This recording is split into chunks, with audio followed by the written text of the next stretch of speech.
चरित अति पावन, मधुर सरस अरु अति मन भावन।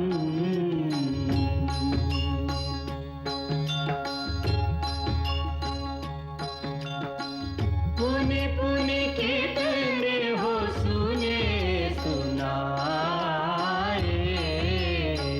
पिय की प्यास बुझत न बुझाए।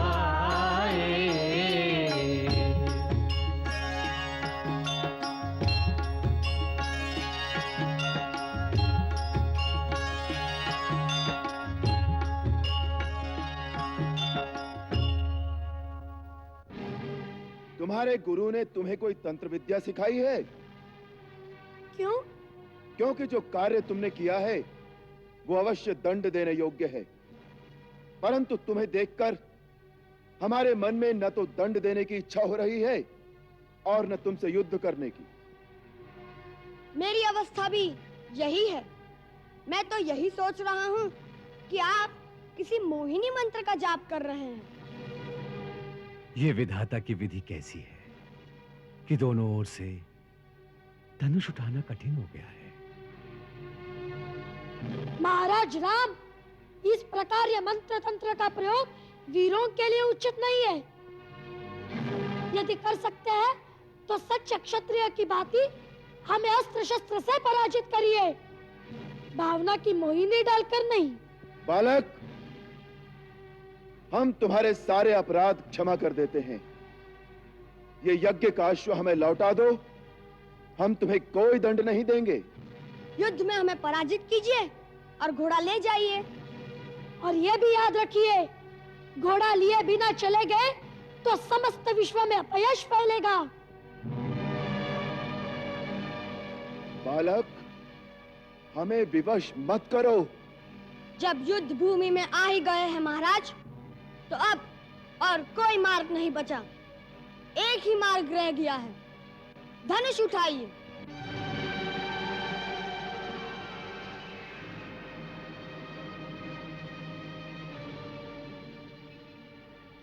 महाराज राम, क्षत्रिय केवल बातें नहीं करते, युद्ध करिए, युद्ध। उठाइए धनुष। महाराज राम, यदि आप क्षत्रिय हैं, तो आपको अपनी पूर्वजों की आन है कि युद्ध भूमि में सारी मोह ममता त्याग कर एक वीर क्षत्रिय की भांति व्यवहार कीजिए और अपना धनुष उठाइए। बालक, हमें ऐसी शपथ मत दो कि हम विवश हो जाएं। हे राम, ये आप क्या कर रहे हैं?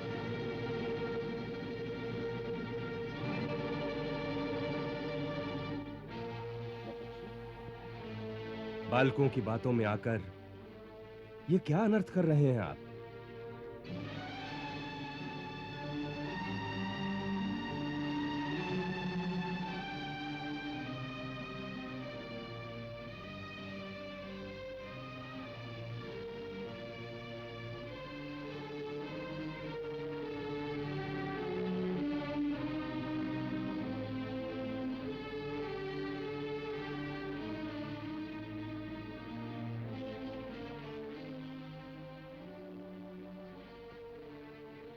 कल्याणमस्तु।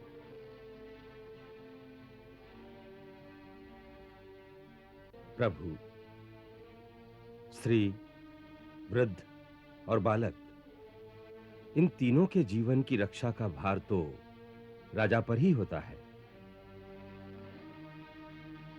अपराधी होने पर भी उन पर राजा का हाथ नहीं उठता। महर्षि, ये बालक बहुत हठी हैं। बाल हट तो सब जानते हैं महाराज, परंतु बाल हट का उत्तर राजहट तो नहीं हो सकता।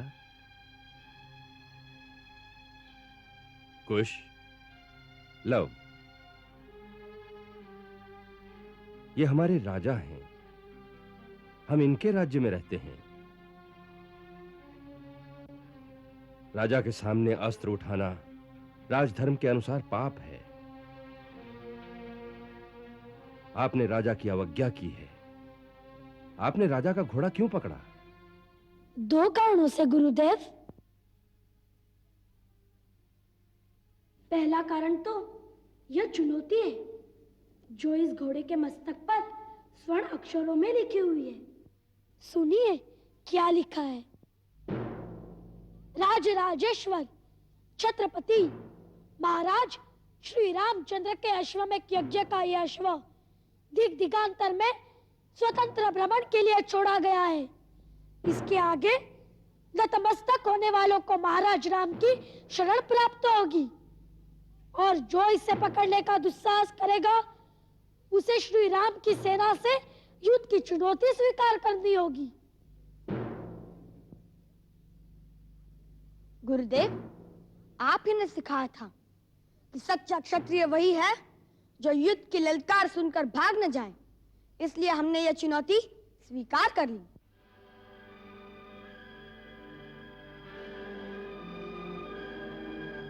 और दूसरा कारण?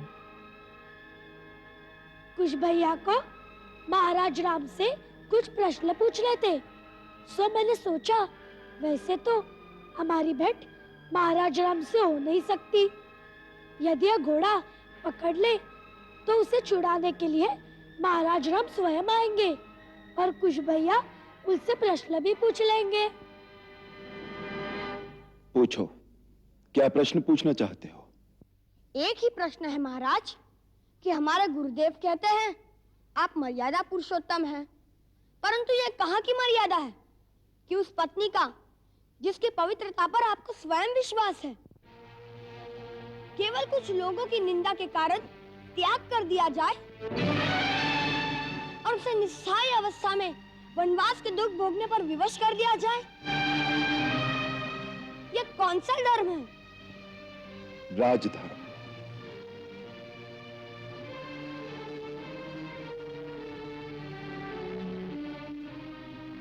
एक साधारण मानव के धर्म और एक राजा के धर्म में इतना ही अंतर है।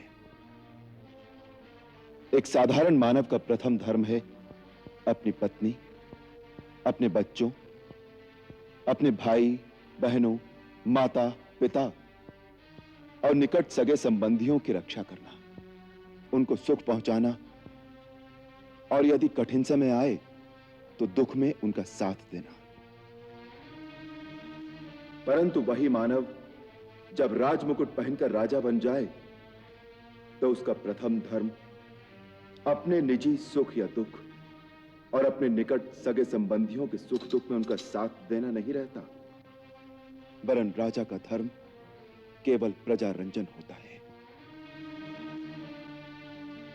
उसके सारे कर्म प्रजा मत के अधीन होते हैं, फिर चाहे निजी तौर पर उसे सुख हो या दुख। उसका कर्तव्य तो वही है जिससे प्रजा का कल्याण हो, प्रजा रंजन हो और जिसमें प्रजा का मत हो। यही उसका पहला धर्म भी है और यही उसका आखिरी धर्म भी है। इसे ही राजधर्म कहते हैं। तो इसका अर्थ यह है कि यह अन्याय आपने नहीं अयोध्या की प्रजा ने किया है।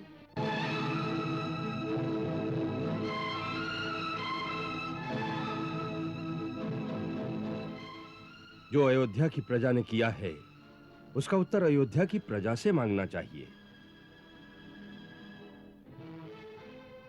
लवकुश, इस समय तुम दोनों ने इनका घोड़ा पकड़कर और इनके सामने अस्त्र उठाकर जो अवज्ञा की है उसके लिए तुम्हें इनसे क्षमा मांगनी चाहिए।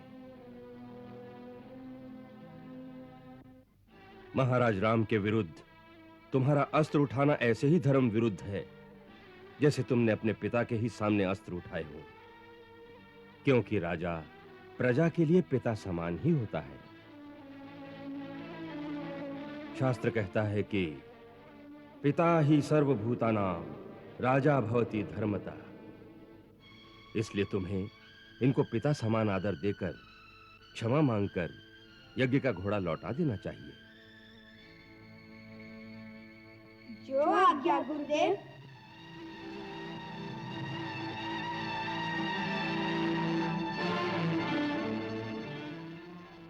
महाराज, हम नक्षत्रोचित कर्तव्य समझकर भूल से आपकी जो अवज्ञा की है, उसके लिए हम आपसे क्षमा मांगते हैं।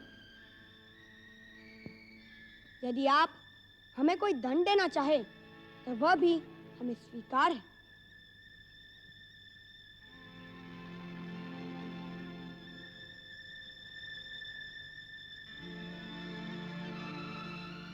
तुम दंड के अधिकारी नहीं हो बालक। तुम्हारे जैसे वीर, गुणी और ज्ञानी बालक जिस राजा के राज्य में हो, उसे उन पर गर्व करना चाहिए और पुरस्कार देना चाहिए।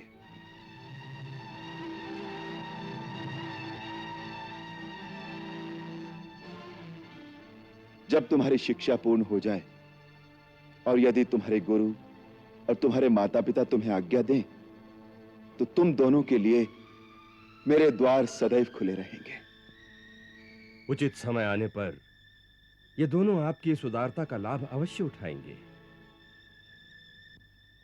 कुश, वत्स, अयोध्या की सेना पर इस पहली विजय से तुमने मेरी विद्या सफल कर दी। अब चैतन्य अस्त्र द्वारा इन सब की मूर्छा भंग कर दो, जिससे महाराज समस्त बंधु बांधुओं सहित जाकर अपना यज्ञ संपूर्ण कर सके। जो आज्ञा गुरुदेव। चलिए महाराज।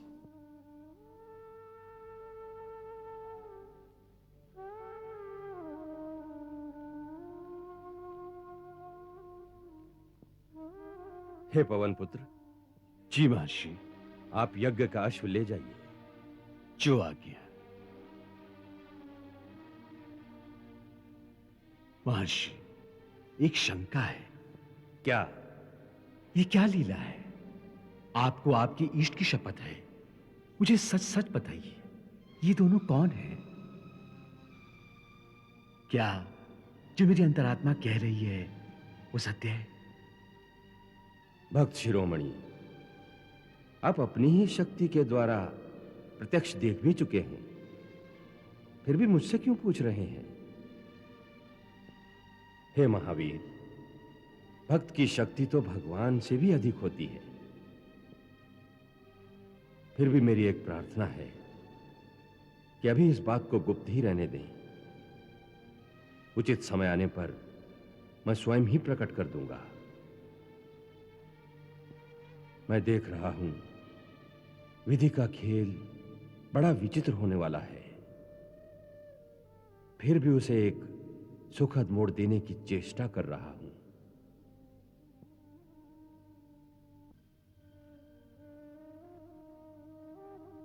आपके भक्त सफल मनोरथ हों।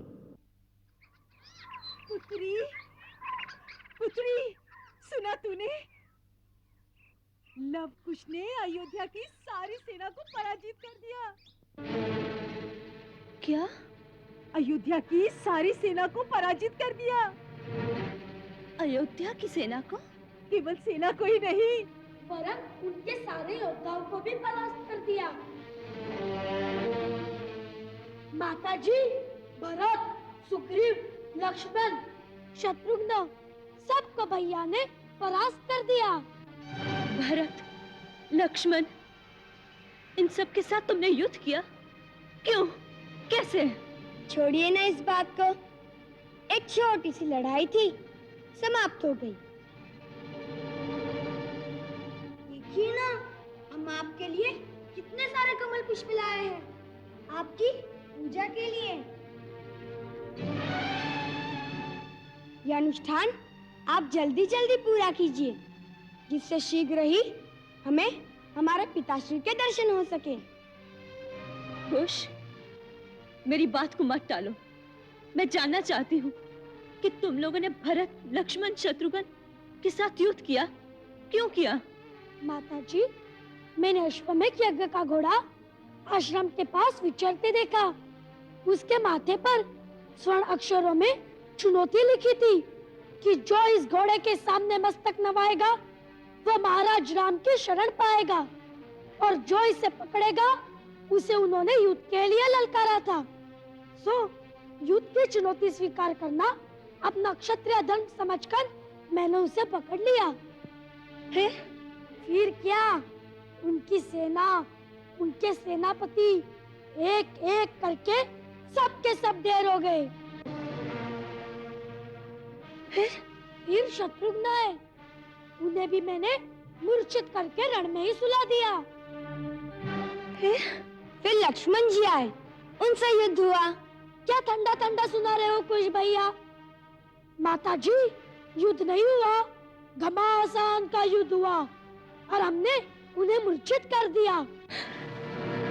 फिर भरत जी आए और उनके साथ महाराज सुग्रीव और महाबली हनुमान भी आए। फिर हनुमान जी बड़े वीर कहलाते हैं, परंतु भैया की वीरता देखकर वे ऐसे चकाचौंध हो गए और हमारे पास में ऐसे बन गए जैसे गाय का छोटा सा बछड़ा बन जाता है। नहीं। हाँ, और भरत जी और सुग्रीव महाराज ने एड़ी चोटी की शक्ति लगा ली, परंतु गुरुदेव के प्रदान किए हुए हमारे अस्त्रों ने उन्हें भी धराशायी कर दिया। और फिर महाराज राम स्वयं आ गए।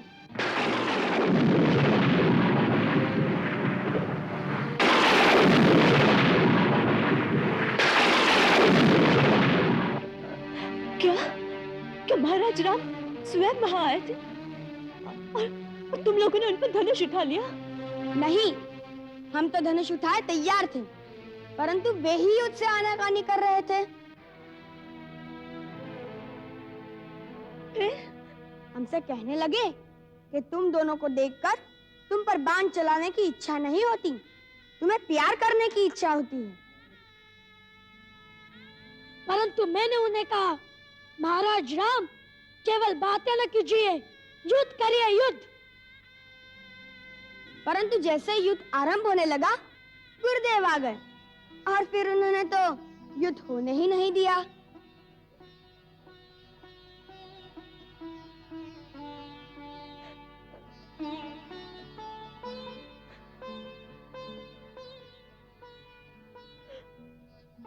प्रभु का कोटि कोटि धन्यवाद कि तुम लोग महान पाप से बच गए, महान पाप से बच गए। क्या हुआ पुत्री? माताजी, ये आपको क्या हो गया माताजी?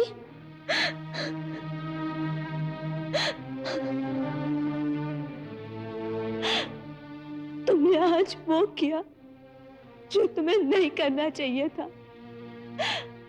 इसका तो प्रायश्चित भी कठिन है।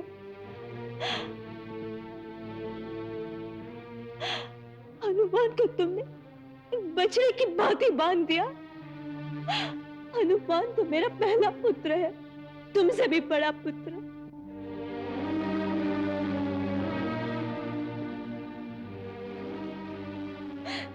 भरत, लक्ष्मण, शत्रुघ्न, ये भी मेरे पुत्र ही है। तुम उन पर प्रहार करोगे तो मेरी क्या दशा होगी?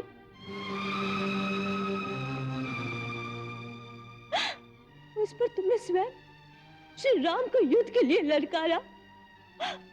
मेरी संतान अपने पिताश्री के चरण छूने की जगह पर उन्हें युद्ध के लिए ललकारे। मेरे लिए इससे लज्जाजनक बात और क्या हो सकती है?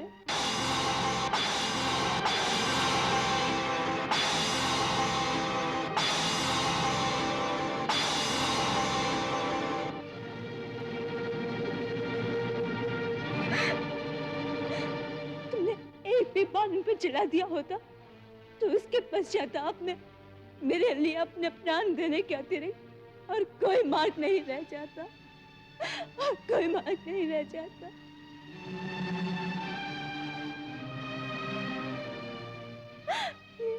ये क्या किया तुम लोगों ने?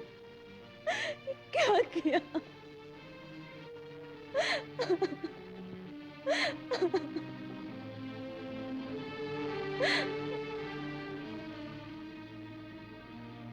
ये आप क्या कह रही हैं माताजी? महाराज राम हमारे पिताश्री हैं। हाँ पुत्र,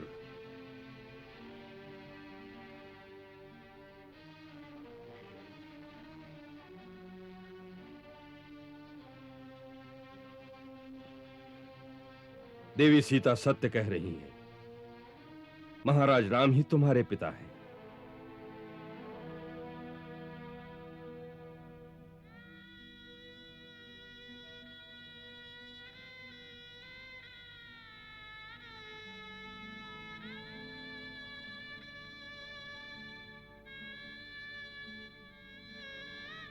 तो क्या आप ही वह अभागी सीता है जिन्हें महाराज राम ने वन में त्याग दिया था?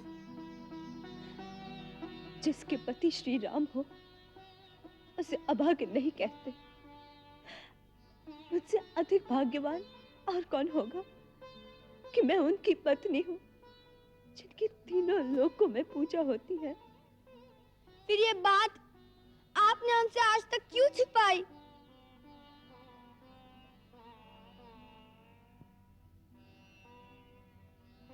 हर बात के प्रकट होने का उचित समय होता है। इससे पहले यह बात प्रकट हो जाती तो तुम्हारी माता के लिए कहीं भी सुख सुविधा से रहना असंभव हो जाता। हां, अब वो समय आ गया है जब तुम्हें अयोध्या वालों से यह प्रश्न पूछना होगा कि उन्होंने तुम्हारी माता के पवित्र आंचल पर निंदा के धब्बे क्यों लगाए। इसी दिन की मैं इतने वर्षों से प्रतीक्षा कर रहा था। अब तुम्हें अयोध्या जाकर घर घर में सीता की करुण कथा सुनाकर अपनी माता के पवित्र आंचल पर लगे हुए धब्बे को अयोध्या वालों के अश्रुओं से धोना होगा।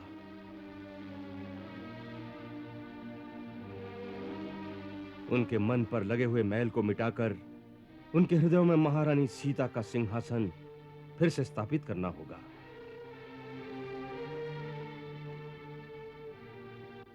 प्रजा का मत बदलकर उसे अपनी माता के सामने नतमस्तक करना होगा, जिससे उनके पाप का प्रायश्चित हो सके।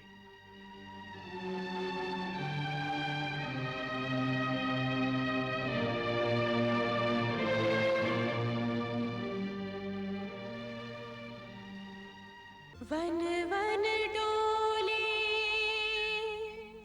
कुछ ना बोले, सीता जनक दुलारी।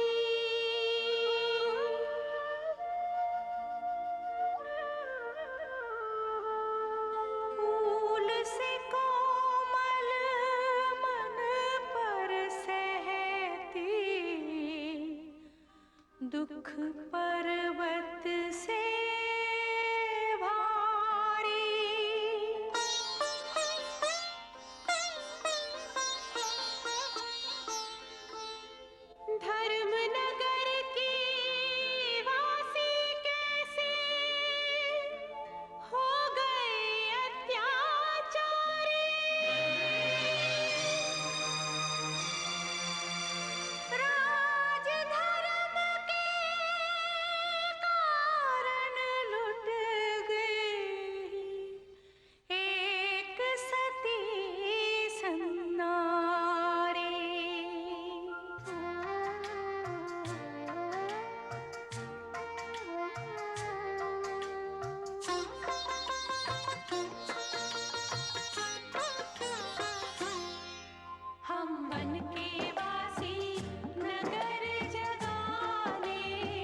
ये बालक सच कहते हैं।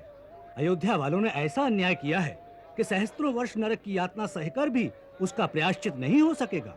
सचमुच महारानी सीता के निष्कासन के पश्चात ये नगरी श्रीहीन हो गई है। केवल बातें करने से तो एक सती पर किया हुआ अन्याय नहीं मिट सकता। प्रजा को कुछ करना चाहिए। क्या कर सकती है ये प्रजा? सबको मिलकर महाराज के पास जाना चाहिए। उनसे जाकर प्रार्थना करनी चाहिए कि हमसे जो भूल हुई उसके कारण हम बड़े लज्जित हैं। सारी प्रजा मिलकर मांग करे कि महारानी सीता की खोज की जाए। वो जहाँ भी हैं, उन्हें बड़े आदर से लाकर पुनः राज सिंहासन पर सुशोभित किया जाए। सारी प्रजा को एक मत होकर ये मांग करनी चाहिए। दुख तो यही है कि अभी तक सारी प्रजा एक मत नहीं है। हे जनक नंदिनी किस दशा में, क्या कभी ये भी सोचा किसी ने, उस पिया रूप मिथ्या लगा कर साथ सीता का छोड़ा सभी ने। सिया का घर छूट गया, पति का सुख लुट गया, आज बंधन फिरे सीता माई, हाय तुमको दया भी न आई। महाराज, दो ऋषि कुमारों ने अयोध्या वालों को रुला रुलाकर पागल कर दिया है। वो महारानी सीता की कथा गाते हैं। उनके स्वर में एक ऐसी मोहिनी है कि लोग चित्तवत खड़े के खड़े रह जाते हैं। वो नगरवासियों से ऐसे ऐसे तीखे प्रश्न पूछते हैं कि सब निरुत्तर हो जाते हैं। कुछ लोगों का यह मत हो रहा है कि महारानी सीता की खोज करके उन्हें आदर सहित वापस बुला लिया जाए। ये कुछ लोगों का मत है या सारी प्रजा का? अभी तक कुछ लोगों का ही है।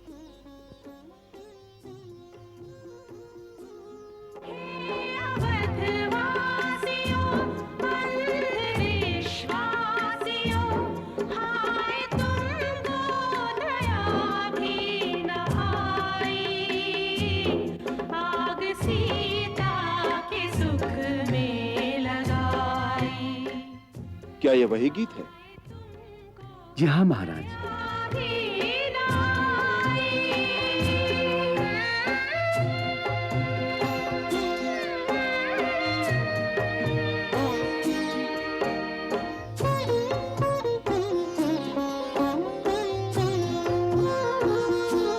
जिसने लंकेश को तुच्छ जाना, जिसने ठुकरा दी सोने की लंका, जिसकी हर सांस रघुवर को अर्पण, ऐसी सीता पे की तुमने शंका।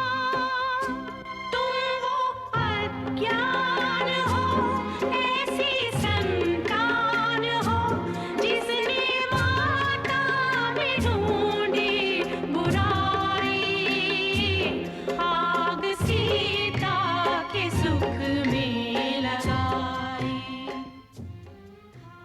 बच्चों, महाराज ने तुम्हें बुलाया है। महाराज नहीं, कहाँ? अपने शिविर में। परंतु क्यों? ये तो वही जाने, परंतु हो सकता है कि तुम्हारा मधुर गीत सुनने की उनकी इच्छा हो। चलिए।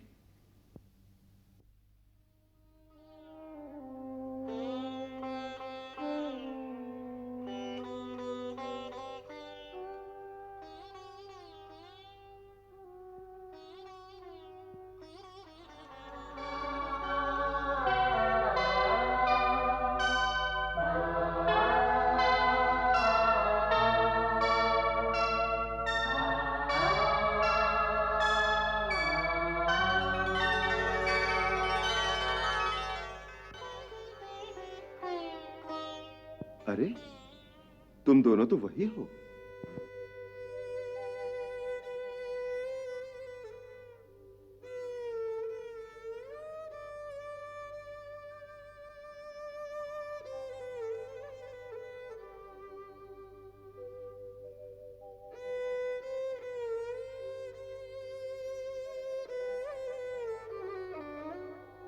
उठो।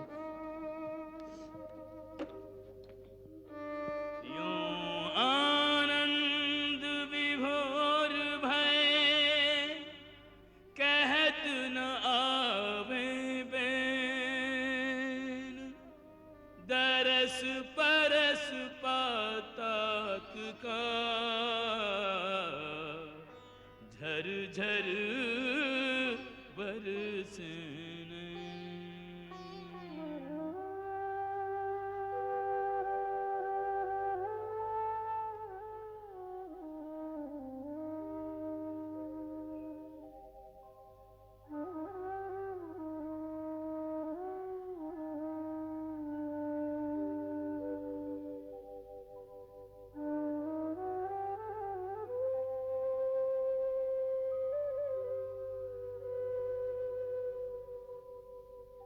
तुम्हारी आंखों में अश्रु क्यों? प्रसन्नता से महाराज।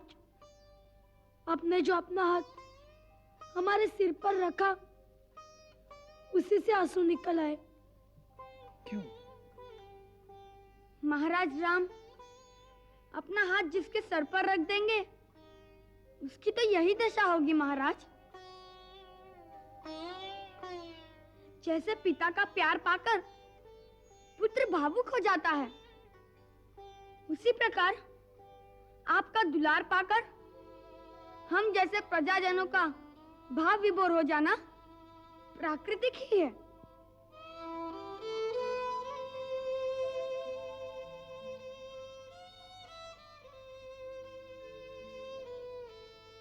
जाने क्यों तुम्हें देखकर हमारे सहज बैरागी मन में भी भावना की हिलोरें उठने लगी है।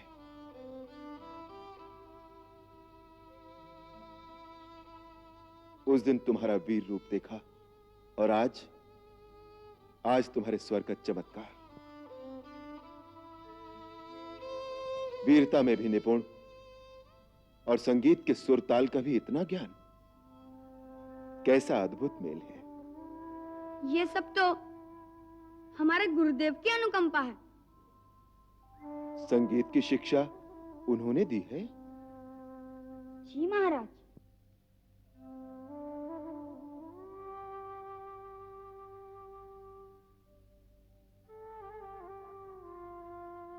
गुरुदेव ने रामायण नाम का एक महाकाव्य लिखा है, जिसमें उन्होंने आपका संपूर्ण जीवन चरित्र वर्णन किया है। हम लोग उसी को गाते हैं। अति सुंदर लिखा है उन्होंने।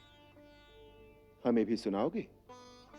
यदि आपकी आज्ञा होगी तो अवश्य सुनाएंगे, परंतु यदि सारी रामायण सुनेंगे तब तो बहुत दिन लगेंगे। कोई बात नहीं, दिन को तो यज्ञ होता है, परंतु सायंकाल यज्ञ के पश्चात प्रतिदिन तुम दोनों सभा भवन में आकर इस कथा का गान करो, हम सब सुनेंगे। जो आज्ञा महाराज। महाराज ने उनका गाना सुना तो आत्मविभोर हो गए। अरे भाई, मुझे तो वो देवलोक से आए हुए कोई छोटे छोटे देवता लगते हैं। अरे सुना है, वो दोनों ऋषि कुमार आज से प्रतिदिन रामायण की कथा सुनाएंगे। मुझे तो उन दोनों में राजा राम की छवि दिखाई देती है, जैसे बिंब का प्रतिबिंब हो। जब महाराज राम छोटे थे तब ऐसे ही दिखाई देते थे। पुत्री, पुत्री, अभी अभी नगर से समाचार आया है कि महाराज राम ने लवकुश को कल राजसभा में रामायण सुनने के लिए बुलाया है। गुरुदेव का कथन ठीक निकला। अयोध्यावासी अपनी महारानी के साथ किए गए अन्याय से बहुत लज्जित हो रहे हैं। हमारी कोई भूल हो गई हो रानी, तो हमें क्षमा कर दीजिए। नहीं, ये क्या कह रही है माता? मैं तो तुम्हारी पुत्री हूँ। ये आपकी उदारता है महारानी। हमें क्या पता था कि जिसे मैं पुत्री पुत्री कह रही हूँ वो अयोध्या की राजरानी है। आप मेरी सेवा करती रही और मैं मूर्ख की भांति आपसे सेवा कराती रही। हमसे भूल में जो अवज्ञा हो गई उसे क्षमा कर देना महारानी। माता, मेरा पुत्री का अधिकार छीनकर मुझे महारानी मत बनाओ। आपकी ममता की छाया न होती तो मेरे ये दिन कैसे कटते। माता, मुझे अपनी पुत्री कहो। पुत्री, पुत्री।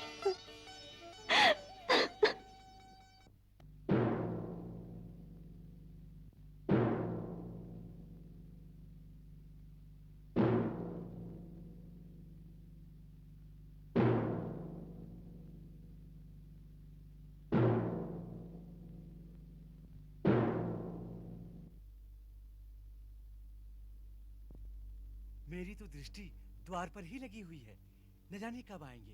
हाँ भैया, क्या दोनों गाते हैं?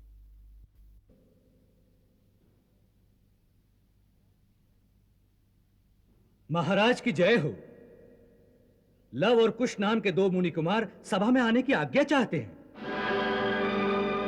उन्हें आदर सहित अंदर ले आओ।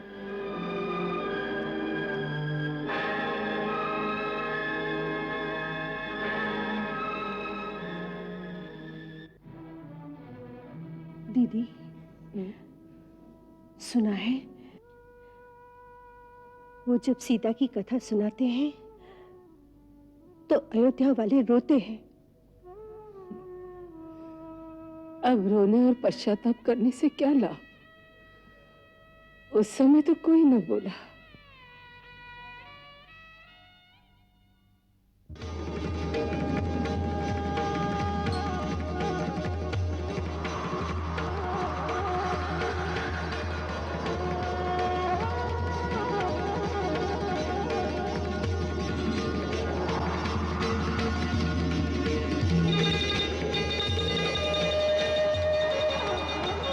दीदी, क्या हुआ दीदी? उसे देखकर क्षण भर के लिए तो मुझे ऐसा लगा जैसे राम फिर बालक रूप में आ गए। हाँ दीदी।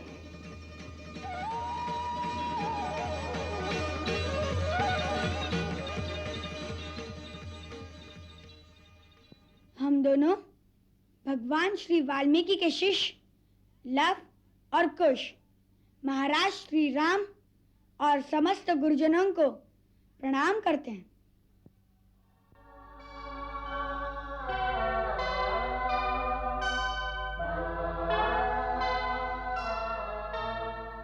हमारे गुरुदेव का आशीर्वाद सबको प्राप्त हो।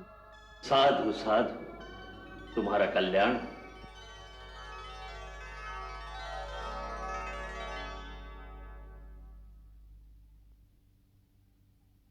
महाराज, हम आपकी आज्ञा अनुसार सभा में आ गए हैं। हमें क्या करना है, आज्ञा दीजिए। ये सभा तुम दोनों का स्वागत करती है। तुम दोनों ने न केवल अपनी वीरता की छाप हमारी सेना पर डाली है, वरन अपने स्वर के चमत्कार से अयोध्या वासियों को अभिभूत कर दिया है। हम इस सभा में तुम्हारा सम्मान करते हैं और सम्मान का प्रतीक अंगवस्त्र तुम्हें भेंट करते हैं।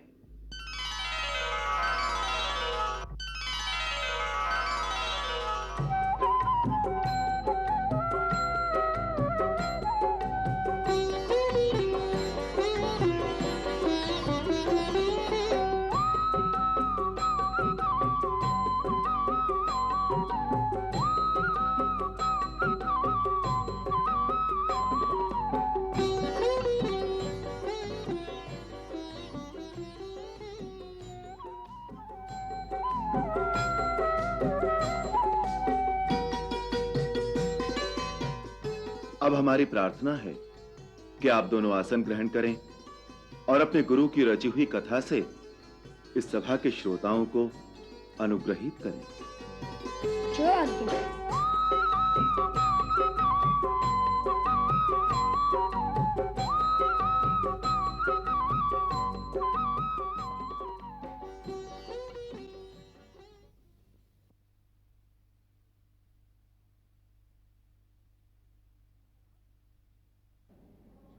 महाराज, रामायण नाम का महाकाव्य जो हम आपको सुनाने जा रहे हैं वह हमारे गुरुदेव भगवान श्री वाल्मीकि ने परम पूज्य देवर्षि नारद जी और परम पिता ब्रह्मा जी के आदेश से आपके संपूर्ण जीवन चरित्र पर आधारित करके लिखा है। उन्होंने ही इसे संगीतबद्ध भी किया है। महाराज, इस महाकाव्य में जो कुछ हो चुका है और आगे जो कुछ भी होने वाला है वह आपका सारा जीवन वृत्तांत हमारे त्रिकालदर्शी गुरुदेव ने पहले से ही देखकर लिख दिया है। परंतु हमें तो आज तक की ही कथा का ज्ञान है, भविष्य की कथा तो उन्होंने हमें भी नहीं पढ़ाई। अतः आज तक की कथा हम आपको प्रतिदिन थोड़ी थोड़ी करके सुनाते जाएंगे। अब यदि आपकी और समस्त गुरुजनों की आज्ञा हो तो हम कथा सुनाना आरंभ कर दें। यदि गुरुदेव की आज्ञा हो। अवश्य, हमारा आशीर्वाद है। महर्षि वाल्मीकि द्वारा रचित ये कथा सुनने और सुनाने वाले दोनों के लिए कल्याणकारी हो।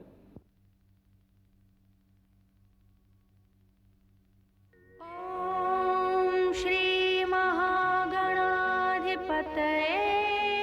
नमः। ओम श्री उमा महेश्वराभ्यां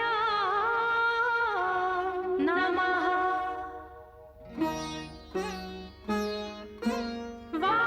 वाल्मीकि गुरुदेव के पद पंकज सिरना, सुमिरे मात सरस्वती, हम पर हो सहाय।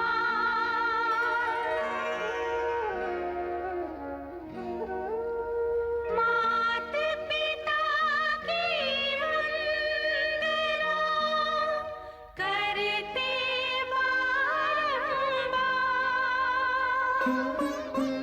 गुरुजन राजा प्रजाजन, नमन करो स्वीकार।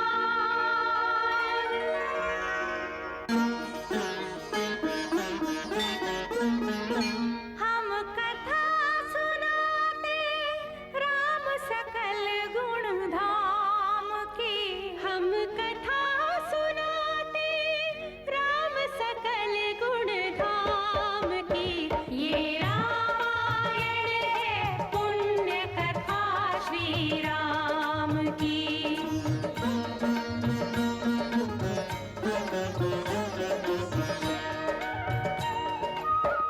जम्बूद्वीपे भरत खंडे आर्यावर्ते भारतवर्षे एक नगरी है विख्यात अयोध्या नाम की। यही जन्मभूमि है परम पूज्य श्री राम की। हम कथा सुनाते राम सकल गुण धाम की। ये रामायण है पुण्य कथा श्री राम की। ये रामायण है पुण्य कथा श्री राम की।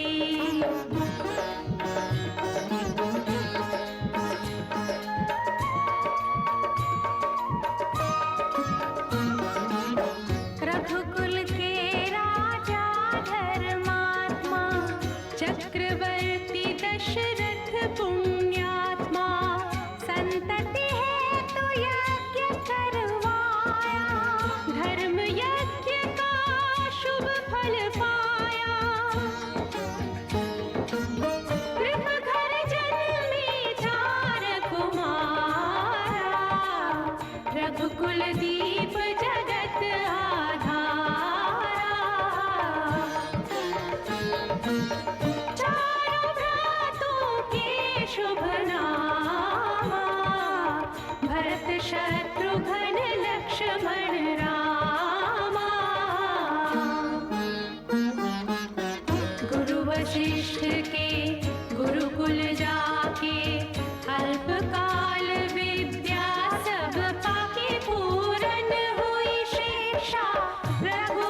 पूरन काम की।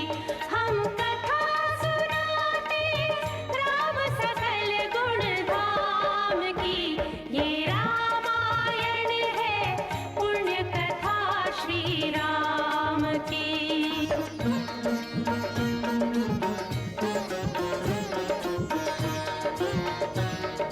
मृदु स्वर कोमल भावना, रोचक प्रस्तुति ढंग, एक एक कर वर्णन करें लव कुश राम प्रसंग। विश्वामित्र महामुनि राई, तिनके संग चले दो भाई। कैसे राम ताड़िका मारी, कैसे नाथ अहिल्या तारी।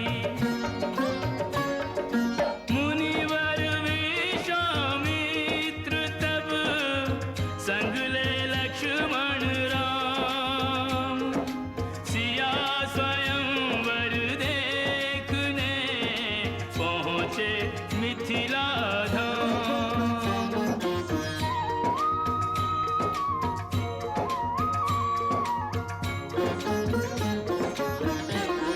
जनकपुर उत्सव है भारी, जनकपुर उत्सव है भारी। अपने वर का चयन करेगी सीता सुकुमारी। जनकपुर उत्सव है भारी। जनक राज का कठिन प्रण, सुनो सुनो सब कोई। जो तोड़े शिव धनुष को, सो सीतापति होय। कुतुरी शिव धनुष कठोर, सबकी दृष्टि राम की ओर। राम विनय गुण के अवतार, गुरुवर की आज्ञा सिरधार। सहज भाव से शिव धनु तोड़ा, जनक सुता संग नाता जोड़ा। रघुवर जैसा और न कोई, सीता की समता नहीं होई। दो करे पराजित, कांति कोटि रति काम की। हम कथा सुनाते राम सकल गुण धाम की। ये रामायण है पुण्य कथा सिया राम की।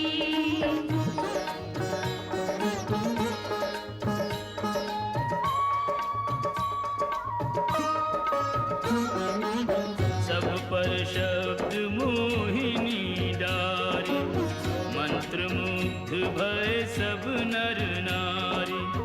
यों दिन रैन जात हैं बीते, लव कुश ने सबके मन जीते।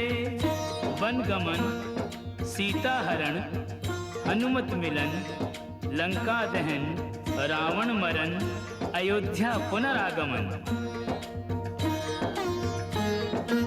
सविस्तार सब कथा सुनाई, राजा राम भय रघुराई।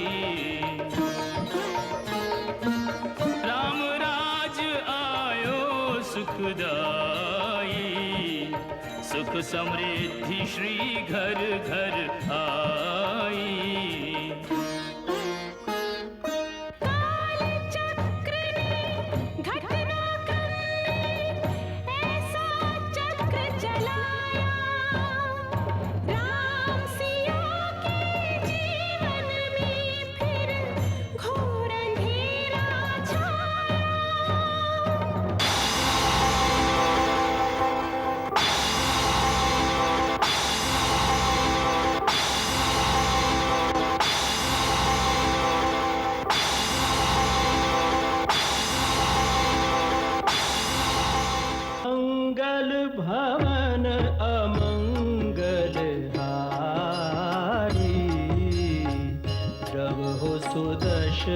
रघुपथ अजिर बिहारी।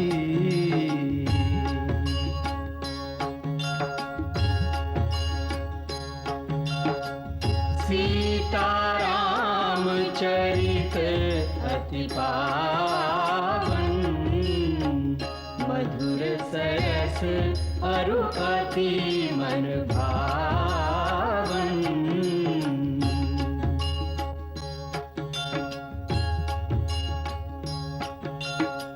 पुनि पुनि कितने हो सुने सुनाए, किय की प्यास बुझत न बुझाए।